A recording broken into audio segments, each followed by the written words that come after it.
My daughter-in-law told me to pay the bill and leave. The next morning, I made a decision that changed everything. I never thought the last dinner I would have with my son and his wife would end with me paying the entire bill and walking out of the restaurant alone. But when my daughter-in-law looked me straight in the eyes and said, "If you're so offended by my jokes, you can pay the bill and leave," something inside me finally went quiet. I wasn't angry. I wasn't even crying. I was just done. For about 3 years, I had tolerated my daughter-in-law's comments because I loved my son and wanted our family to stay together. That sounds simple when I write it now. At the time, it didn't feel simple at all. It felt like every little decision had consequences. If I spoke up, I worried I would make things worse.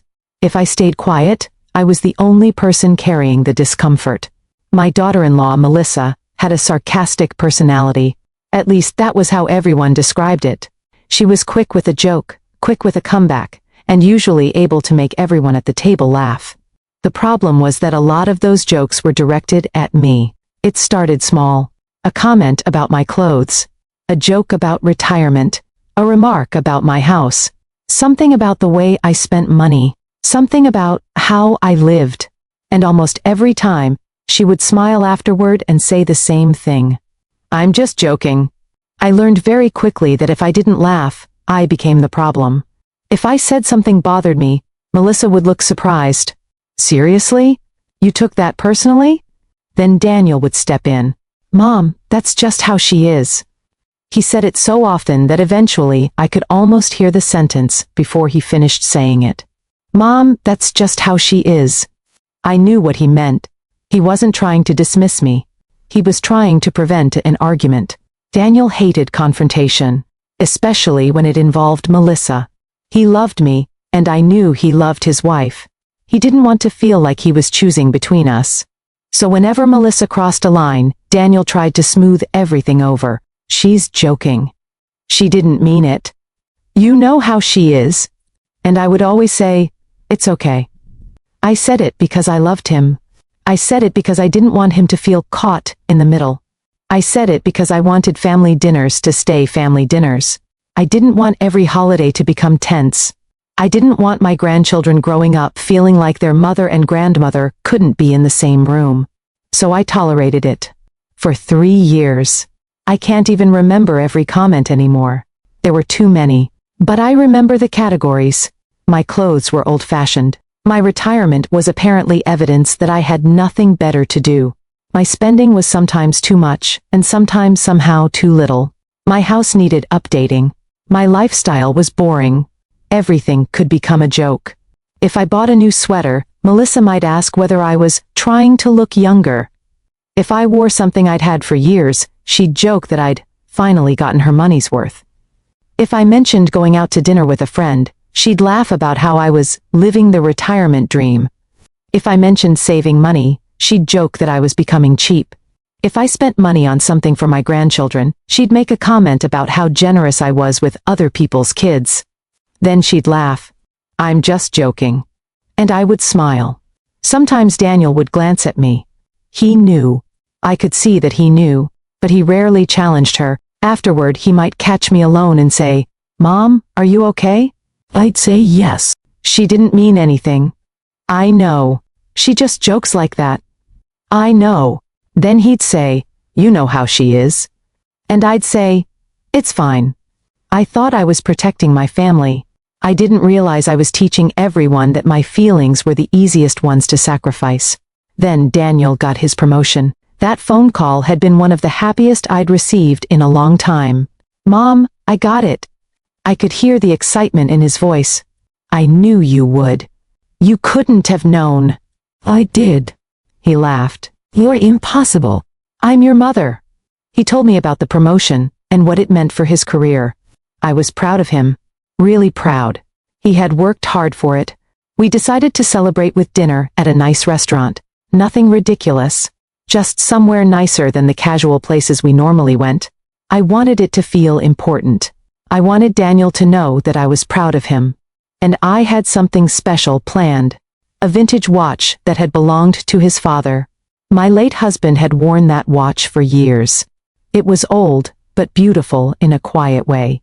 It wasn't the kind of watch someone bought to show off. It had meaning. His father had worn it. Daniel remembered it. I had kept it for years. After my husband died, I couldn't bring myself to give it away. But when Daniel got the promotion, I decided he should have it. I wanted him to have something that belonged to his father. Something he could wear when he needed to remember where he came from. I had the watch cleaned and prepared for him. Then I placed it in a box. I didn't tell him. I wanted to surprise him at dinner. That evening, I got ready carefully. I wasn't dressing to impress Melissa. I was dressing because it was an important night for my son. I wore something nice, but simple. I remember looking at myself before leaving and thinking that I was happy. I was going to celebrate Daniel. That was all that mattered. The restaurant was busy, but not loud. There were soft lights, white tablecloths, and the sound of conversations happening all around us. Daniel was smiling when I arrived.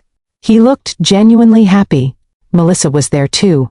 We sat down, ordered drinks, and started talking about the promotion.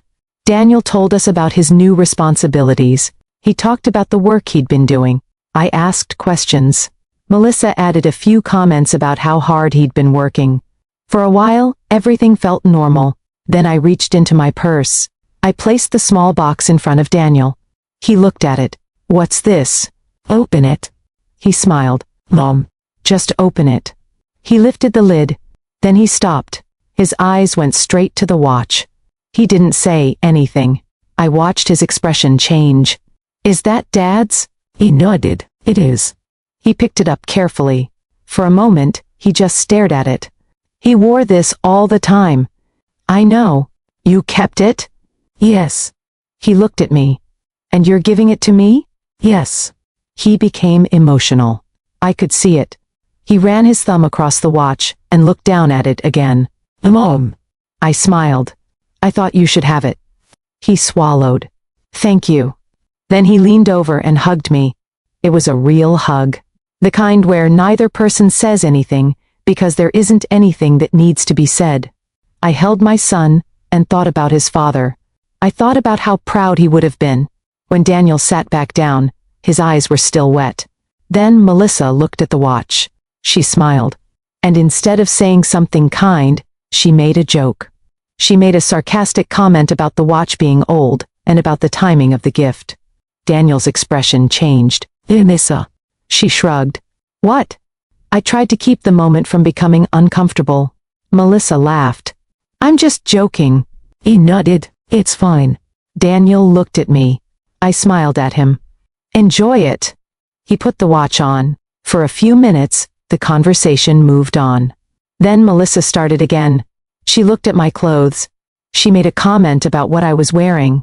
I smiled politely. Then she mentioned my retirement. She asked how I spent my days now. I answered normally. She made another joke. Then came a comment about money. Then my house. Then my lifestyle. It wasn't one long attack. It was a series of little comments. That's what made it so difficult. Every individual comment could be dismissed. Every individual joke could be called harmless. But after 3 years, they weren't isolated anymore. They were a pattern. I tried to stay focused on Daniel. He was still wearing his father's watch. I asked him about the promotion again. He answered. Melissa interrupted with another joke. I ignored it. She made another comment about my clothes. I ignored that too. Then she said something about retirement. I tried to laugh. She smiled. "I'm just joking." I looked at Daniel. He looked down. He knew. I could tell, but he didn't say anything. The dinner continued. The food came. We ate. We talked. And throughout it all, Melissa kept finding ways to make me the joke. My home, my clothes, my retirement, my money, the way I lived. Each time, the same defense. "I'm just joking." Eventually, dessert arrived. I remember looking down at my plate. I wasn't furious. I wasn't shaking. I wasn't even surprised. I was simply exhausted. I had spent 3 years being careful. Careful about what I said. Careful about how I reacted. Careful not to make Daniel choose. Careful not to upset the grandchildren. Careful not to turn every insult into a family problem. And suddenly, I realized I was tired of being careful. I put my fork down. I looked at Melissa. "You've been insulting me all evening." She didn't look surprised. She rolled her eyes slightly. "Here we go again." I kept my voice calm. "I'm not asking for an apology." She looked at me. I continued. "I'm just asking you to stop." There was a pause. Daniel looked uncomfortable. I expected him to say something. Instead, Melissa looked directly at me. "If you don't like my jokes, pay the bill and leave." Everything went quiet. Daniel looked at her. "Melissa." She didn't respond. I looked at my son. He looked embarrassed. Maybe he was angry. Maybe he was ashamed. Maybe he simply didn't know what to do. I didn't ask. I reached for the bill. Daniel immediately said, "Mom, I'll pay." I shook my head. "No, Mom, it's okay." I paid the entire bill. I didn't make a scene. I didn't raise my voice. I didn't insult Melissa. I didn't tell her what I thought of her. I didn't threaten anyone. I simply paid. Then I stood up. Daniel looked at me. "Mom." I looked at him. I could see that he wanted to stop me. But I didn't want another conversation at that table. I didn't want another explanation. I didn't want to hear that she was joking. So I simply said, "Congratulations on your promotion." Then I walked out. Oh then. I got into my car. I closed the door. And I sat there. For several minutes, I didn't start the engine. I expected to cry. I didn't. I expected to be furious. I wasn't. I just felt empty. I drove home. Once I was inside, I put my purse down and sat quietly. And that's when I understood something. I hadn't left because of one joke. I hadn't even left because of what Melissa said at dinner. I left because of everything that had come before it. 3 years. 3 years of being insulted and then told I was too sensitive. 3 years of hearing, "I'm just joking." 3 years of hearing Daniel say, "Mom, that's just how she is." 3 years of choosing everyone else's comfort over my own. The bill wasn't the issue. The restaurant wasn't the issue. Even Melissa wasn't the entire issue. The issue was that I had reached the point where I couldn't keep pretending that tolerating disrespect was the same thing as keeping a family together. That night, I didn't call Daniel. I didn't call Melissa. I went to bed knowing that something had changed. The next morning, I made a decision. It involved the house. Daniel and Melissa lived in a house that legally belonged to me. For about 2 years, I had been quietly paying the expenses connected to that house. Property taxes, insurance, major repairs, other expenses that came with maintaining the property. I had done it because I wanted to help my son and my grandchildren. I never used it against them. I never reminded Daniel that the house was mine. I never told Melissa how much I was paying. I never held it over their heads. I simply paid, because I wanted to help. That was it. But now I realized that the financial arrangement couldn't continue the same way. I needed to change it. Not because I wanted revenge. Not because I wanted to punish my son. I simply couldn't continue quietly carrying everything while being treated as though I didn't matter. I gathered the documents. I looked through the property records. I reviewed the payments I had made. I wanted everything in order before I spoke to anyone. Then I contacted my attorney. I told her I needed to discuss the property and the financial arrangement. She asked me to come in. I agreed.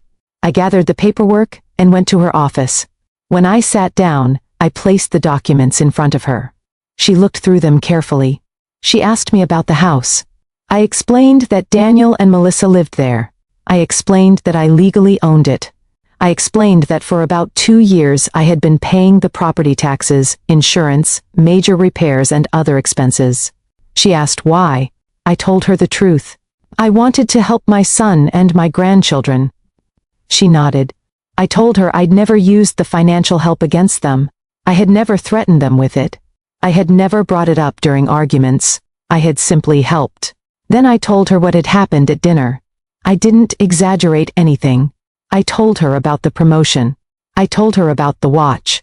I told her that the watch had belonged to Daniel's late father. I told her how emotional Daniel had been when he received it. I told her that Melissa mocked the gift. I told her about the comments throughout dinner. And finally, I told her what Melissa had said. If you don't like my jokes, pay the bill and leave. My attorney listened. Then she looked at the documents again. I told her I wanted the financial arrangement to change. I didn't want to continue paying everything. I wanted to handle it properly. I wanted to make the change legally and responsibly. She asked me questions. I answered them. The room was quiet for a moment. I knew what I was doing would affect Daniel. That was the part that hurt. Because no matter how angry I had been at the dinner, I still loved my son. I didn't want to punish him. I didn't want to destroy his life. I simply wanted the arrangement to change.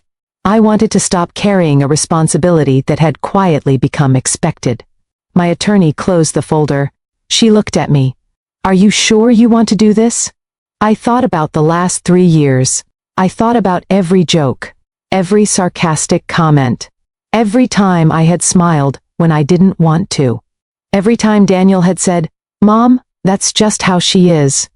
Then I remembered the restaurant. I remembered the watch. I remembered my son's face when he held something that had belonged to his father. And I remembered Melissa looking at me and saying, "Pay the bill and leave." I looked at my attorney. "Yes." My voice was calm. "I'm sure."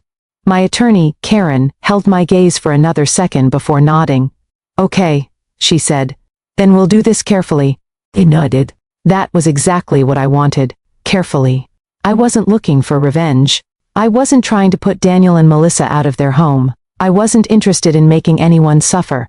I simply wanted the financial arrangement to stop being something I quietly carried by myself. Karen went over my options with me. We discussed the property, the expenses, and what would need to change going forward. We talked about making the arrangement formal instead of leaving everything dependent on my willingness to keep paying. I listened. I asked questions.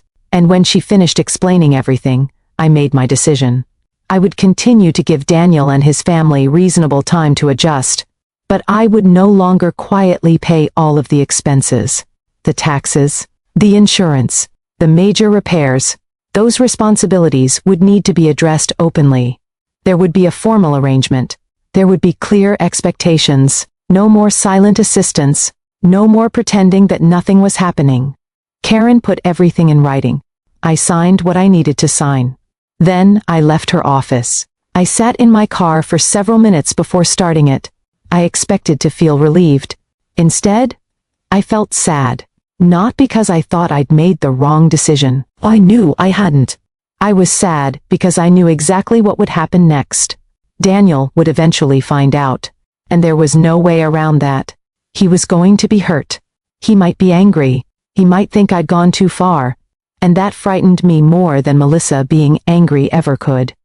Because Melissa was my daughter-in-law, Daniel was my son. I had spent years trying to protect that relationship. Now I was about to find out whether it could survive an honest boundary. I drove home. That afternoon, Daniel called. I watched his name appear on my phone. I didn't answer immediately. The phone stopped. A few minutes later, it rang again. I answered. "Hi, Mom." His voice sounded tired. "Hi, honey." There was a long pause. "Can we talk about dinner?" I looked out the window. "Yes." "I've been trying to call you." "I know, Mom, I'm sorry." I closed my eyes. Those words hurt more than I expected. "Daniel." I should have said something. I didn't respond. He continued. "I should have stopped her." I took a breath. "Yes." He was quiet. "I don't know why I didn't." "I think you do." "What do you mean?" "You didn't want a fight." "No." "You didn't want to choose sides." "No." "And you thought if you stayed quiet, it would go away." He didn't answer. That was answer enough. "I was wrong," he finally said. I looked down at my hands. "Yes." "I know." Another pause. "Mom, I really am sorry." "I know." Melissa was out of line. I didn't respond immediately. Then I said, "This isn't just about that dinner." "I know." "No, Daniel, I don't think you do." He went quiet. I continued. "It has been happening for years." "I know." "You've heard it?" "I know." "You've seen it." "I know." "Then why did you keep telling me? That's just how she is." He didn't answer. When he finally spoke, his voice was quiet. Because I didn't know what else to say. That sentence stayed with me. Not because it excused him. It didn't. But because it was honest. You could have said, it wasn't okay. I should have. Yes. I should have. I could hear the regret in his voice. But there was something else I needed to tell him. Daniel, there's something else. What? I met with Karen. There was a pause. Your attorney? Yes. Why? About the house. Silence. Then, what about the house? I took a breath. I've decided the financial arrangement needs to change. What does that mean? It means I can't keep paying all of the expenses. He didn't speak. I waited. Mom. I've been paying the property taxes, insurance, major repairs and other expenses for about 2 years. I know you helped. You knew I was helping. I didn't know everything. I never wanted you to keep track of it. I know. I did it because I wanted to help you and the kids. I know, but I can't keep doing it the same way. He was quiet for a long time. Are you asking us to leave? No. The answer came immediately. No.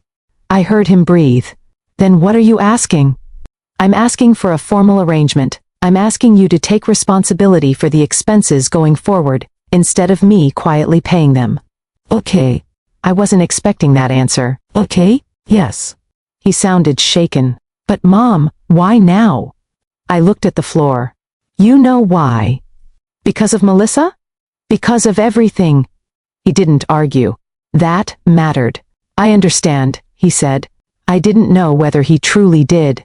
But I knew the conversation was different this time. There was no, Mom, that's just how she is. There was no, you're taking it too seriously. There was no defense, just silence. Then he said, Can I come over? I hesitated. Yes. He came later that day. When I opened the door, he looked exhausted. He hugged me. I hugged him back. For a few seconds, neither of us spoke. Then we sat down. He looked at me. I've been thinking about Dad's watch. I felt my chest tighten. Why? Because when you gave it to me, I was so happy. You were, I still am. He looked down at his wrist. He was wearing it. That made me emotional. I almost took it off after dinner, he said. Why? Because I felt ashamed. I didn't know what to say. He touched the watch. Mom, she shouldn't have made that joke. No. I should have stopped her. Yes. He nodded. I know. We sat quietly. Then Daniel said something I had waited 3 years to hear. I let you handle things because I didn't want to deal with them. I looked at him. He continued. I told myself I was keeping the peace. He shook his head. But I wasn't keeping the peace. I was making you deal with it. I didn't answer. Because he was right. I should have protected you too, he said. You don't have to protect me. I know. He looked at me. But you shouldn't have had to protect me from my own wife. That sentence broke something open inside me. Not painfully, just honestly. I reached across the table and touched his hand. I never wanted you to choose. I know. I just wanted you to see what was happening. I see it now. He nodded. That matters. He looked down at the watch again. Dad's watch. What about it? I think I understand why you gave it to me. I waited. You weren't just congratulating me. No. You were reminding me who I was. I smiled sadly. And who were you? He looked at me. My father's son. He nodded. And my mother's son. He swallowed. Yeah. His eyes filled with tears. I almost didn't wear it after what happened. You should wear it. Why?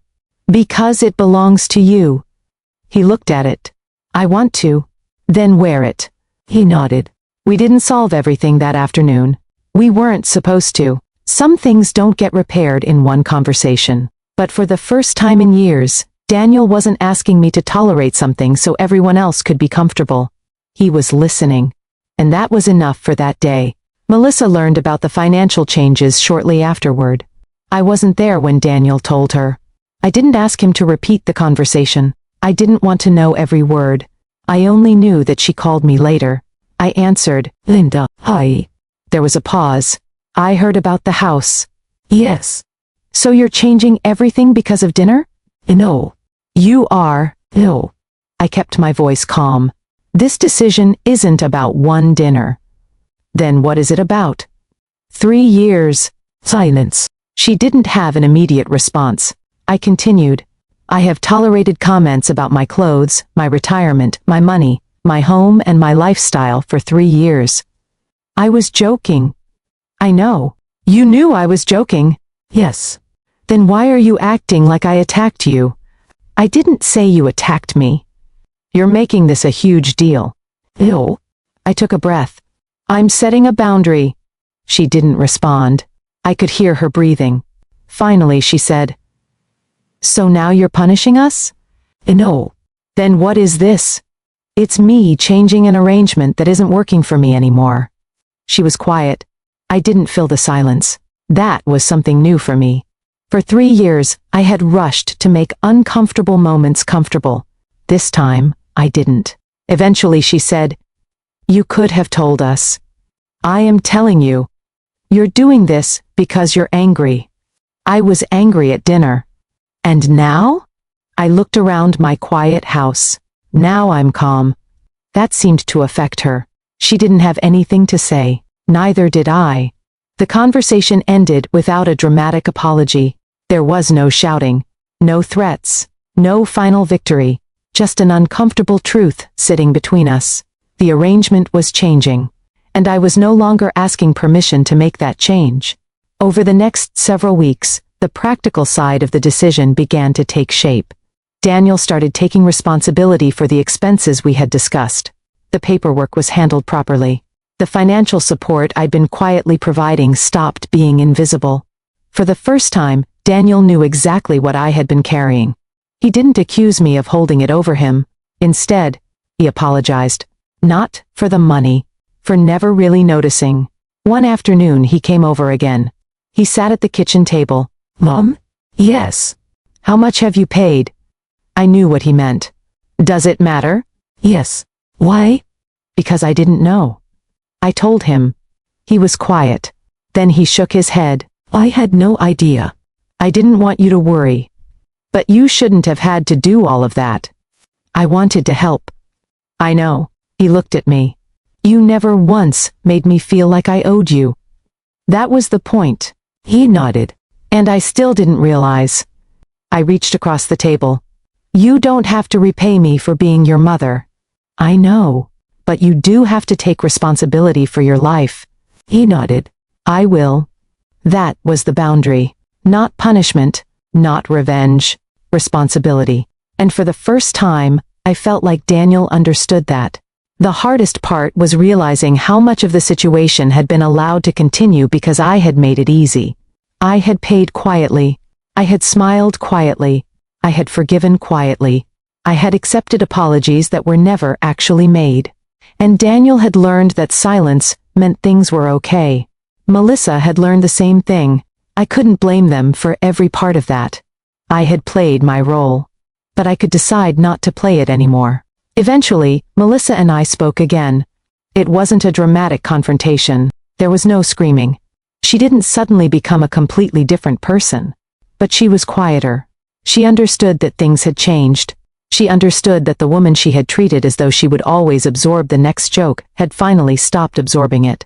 She didn't have unlimited access to my patience anymore. And I didn't need her to agree with that. I only needed to enforce it. One day, Daniel came over wearing the watch. I noticed it immediately. You're wearing it. He smiled. Every day.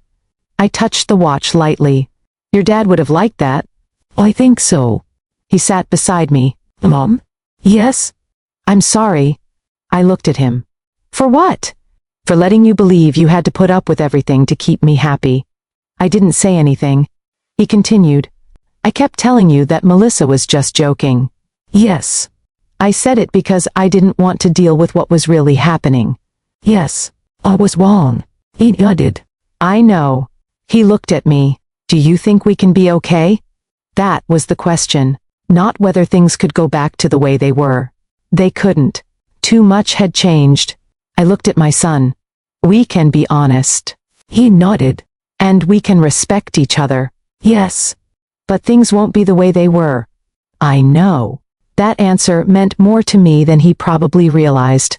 Because I didn't want the old relationship back. The old relationship required me to stay quiet. I wanted something better, something honest, something where I could say I was hurt without being told I was too sensitive. Something where my son didn't have to choose between people because everyone understood that respect wasn't a side. It was the foundation. I never stopped loving Daniel. That was the part I had been afraid of losing. But setting a boundary didn't make me love him less. If anything, it made the relationship more honest. I also never stopped loving my grandchildren. The changes around the house didn't change that. I still wanted to be their grandmother. I still wanted them to know that I loved them. But I no longer confused love with unlimited financial responsibility. And I no longer confused family peace with silence. The restaurant dinner stayed with me for a long time. Not because of the bill. I barely remembered the amount anymore. What I remembered was Daniel's face when he opened the box.